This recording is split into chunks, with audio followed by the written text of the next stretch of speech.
ગુર્જરપતિ મૂળરાજદેવ ભાગ 2 લેખક ધૂમકેતુ પ્રકરણ 17 રાણી માધવીનું આશ્ચર્ય। મહારાજની માધવી ત્યાં એક તરફ બહાર ઊભી રહી। ચારે તરફ ઘોર અંધારું છવાઈ ગયું હતું। સરસ્વતીનો કાંઠો અત્યારે તદ્દન ઉજ્જળ હતો। કેવળ એક બે જગ્યાએ માર્ગની સંભાળ રાખવા બેઠેલા પ્રતિહારી સૈનિકોના તાપણા સળગતા હતા। રાણી માધવી એકકાન થઈ ગઈ। અંદર કંથળીનાથ જોગંદર એકલા બેઠા હતા। જોગંદરને મન રાત અને દિવસ એનો જાણે હવે ભેદ જ રહ્યો ન હતો। તેઓ ક્યારેક આખી રાત જાગતા, ક્યારે આખો દિવસ ઊંઘતા। એમને મન વિશ્વની બધી જ વાતો સ્વીકારવાની તૈયારી, એ જ જોગ હતો। એમનો આહાર 5 કોળિયાનો, તે પણ અનાયાસે મળી જાય તો, નહીતર હવા, એ પણ એમને માટે દેહનું ભાડું, પાણી પણ દેહનું ભાડું। એક વખત આપી દીધું એટલે પછી એ કેવળ પોતાની મનસૃષ્ટિમાં જ રમમાણ રહેતા। અત્યારે જ્યારે મહારાજ મૂળરાજદેવ આવ્યા ત્યારે જોગંદર એક ધૂણી દખાવીને બેઠા હતા। એમની ઉપર એક ઠેકાણે ઝોળી હતી।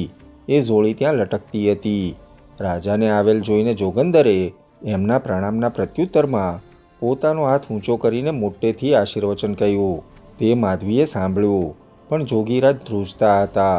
શરીરમાં આવેલી ઠંડી જાણે એમને વીંધી રહી હતી। એમણે મૂળરાજદેવને ત્યાં બેસવાનું આસન બતાવ્યું, પછી પોતે જરા ઊભા થયા।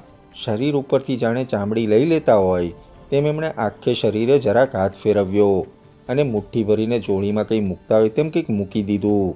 જોડી ધ્રુજવા માંડી। જોગંદર સ્વસ્થ સ્થિર થઈને ત્યાં બેઠા। રાજા તો નવાઈ પામી ગયો। આ જોડી ધ્રુજે છે। અત્યાર સુધી જોગંદર ધ્રુજતા હતા। આ બધું શું છે?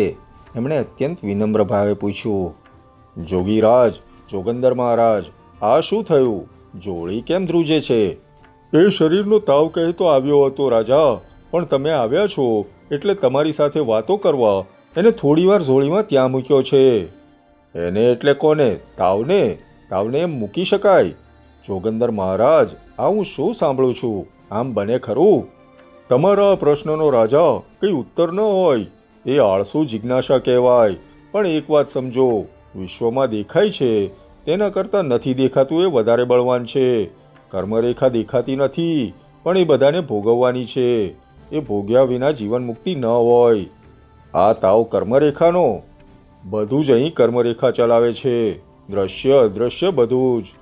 રાજા નવાઈ પામી ગયો। તેનું મન જાણે ઊંડું ઊંડું મનમાં ઉતરી ગયું। એક પળમાં એના મનમાંથી સંસારનું પરાક્રમ જીવન જાણે ઉડી ગયું। એનો સંકલ્પ દ્રઢ થઈ ગયો। પોતે રાજ સંન્યાસી થાય એ એમને માટે હવે સાચો માર્ગ હતો। પરંપરા સ્થાપવા માટે, જીવન શુદ્ધિ માટે, રાજગૌરવના ગૌરવ માટે, રાજસત્તાને પવિત્ર રાખવા માટે, સત્તાનો ડંખ લઈ લેવા માટે। એટલે એમાં હવે મોડું ન થવું જોઈએ। તેણે 2 હાથ જોડ્યા। મહારાજ, હું આવ્યો છું એક પ્રાર્થના કરવા। ત્રિપુરુષ પ્રસાદનું મંદિર પૂરું થાય છે। જોગંદર મહારાજ જો ત્યાં મઠપતિ થાય તો હું ત્યાં ચરણે બેસું। મારું જીવન કાર્ય પૂરું થાય। જીવન કાર્ય જેનું પૂરું થાય એ તો રાજા મહાન ભાગ્યશાળી ગણાય।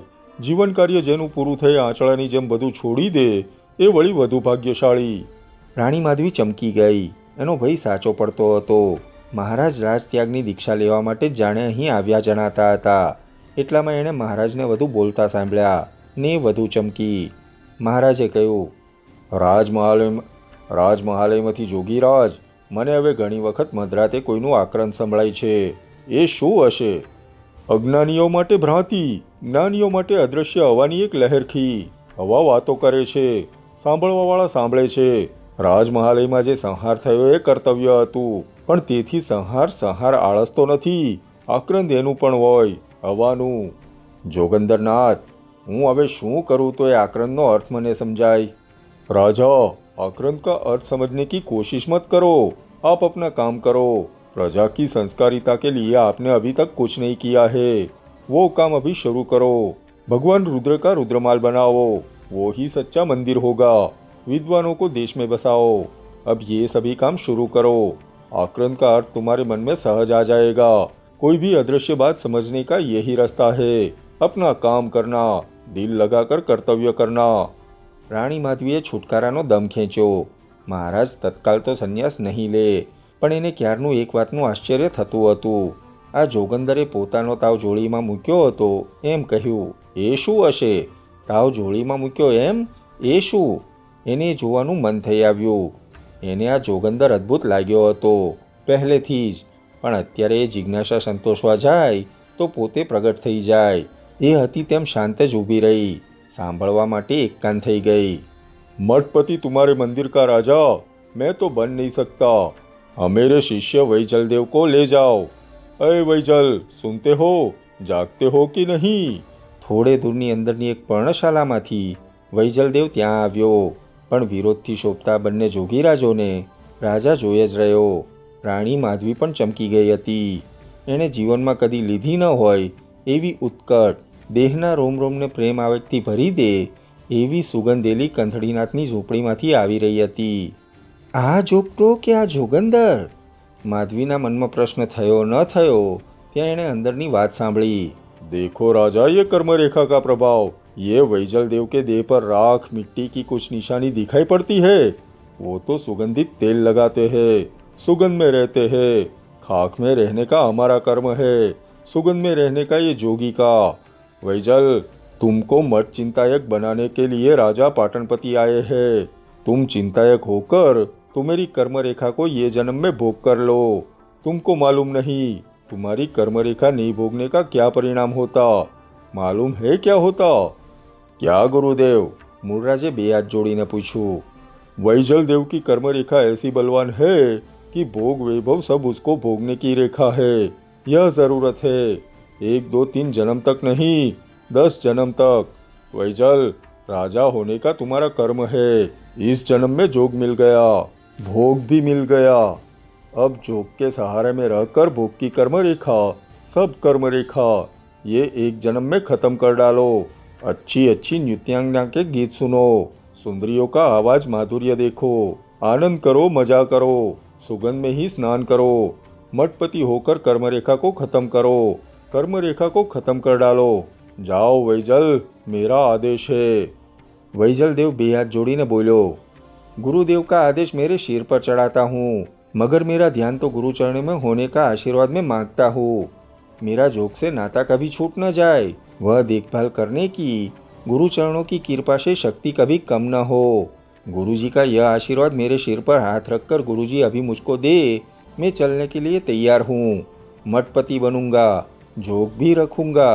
गुरु कंथड़ीनाथे वैजलदेव ने माथे हाथ मूक्यो. वैजलदेव, देखो, भोग रात में जात को ऐसी रखो जैसे कमल जल में जात को रखते हो. अरे भोगराग, नृत्यांगना, आहार विहार, आनंद मौज सब करो. सब कर्म रेखा के जन्मारे में खत्म कर डालो. एक साथ सभी भोजन ले लो. राजा मूलराज देवने तो आनंद आनंद થઈ ગયો હતો. તેઓ બે હાથ જોડીને ગુરુને ચરણે પડી ગયા. કંથળીનાથ પોતે નહીં, તેમનો મહાસમર્થ શિષ્ય વૈજલદેવ મઠ ચિંતાયક બનતો હતો. और राजा, तुम भी सुन लो. कोई भी काम हो, अच्छे में अच्छा काम क्यों न हो, ये काम का कुछ ना कुछ मूल्य भगवान की समक्ष धरना अपना कर्तव्य है. तुमने गुर्जर देश जमाया, गुर्जर प्रजा को बनाई, राज स्थापन किया. अब तुम्हारे लिए कोई मंदिर बनाओ. यह मंदिर तुम्हारा आखिरी आधार बनेगा. तुमको रास्ता मिल जाएगा. रास्ता ढूंढने का यह रास्ता है. और अभी भाई. કંથળીનાથ ઊભા થઈ ગયા. તેમણે જોડીમાં હાથ નાખીને જાણે મુઠ્ઠીમાં કંઈ લેતા હોય તેમ કંઈક ઉપાડ્યું અને બોલતા બોલતા જાણે એને પોતાના દેહમાં ફરી સ્થાપિત કરતા હોય તેમ પ્રેમ ભાષામાં જ બોલી રહ્યા. और अभी तुम भैया, मेरे मित्र, देह में फिर आ जाओ और हमरे देह में प्रीत लगाकर आसन जमाओ भैया. અને થોડી વારમાં જ તેઓ તાવથી ધ્રુજવા લાગ્યા. એમણે હાથથી રાજા અને વૈજલદેવને વિદાય આપતી એક નિશાની કરી.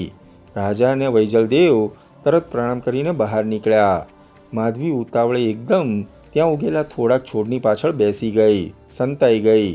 રાજાની કે વૈજલદેવની કોઈ દ્રષ્ટિ એના ઉપર ન હતી.